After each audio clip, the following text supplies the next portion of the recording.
Hello, traders. FX Pip Collector here. Today is Tuesday, November 4th, and this is my analysis for the pound US dollar, and we're on the daily time frame to start with. So on the daily time frame, we're pushing beyond the 38%, which never gave us a break of structure to the upside on shorter time frames. So there was never any reason to go long whatsoever if you were paying attention to your structure.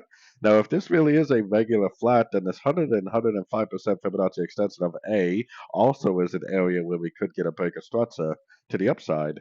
But we cannot assume that that's going to happen. It could possibly continue to make lower lows, lower highs, and go down to one of these much lower Fibonacci levels. Let's allow the trend to tell us when it's over. Going down to the 1 hour time frame, our most recent structure, in my opinion, is right here.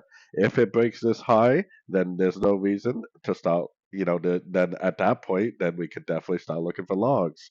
But until that happens, there's really no reason to do anything but look for shorts. We were a little bit consolidated right in this area, but you have to notice the structure.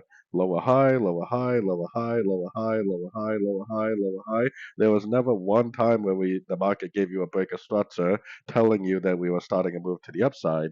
So if you did go long, you were basically just assuming the market was done with its move down instead of allowing the market to tell you that the move down was complete with giving you a nice break of structure to the upside. So anyways, don't forget to check out my website linked over here in the corner. And as always, thank you for watching and happy trading.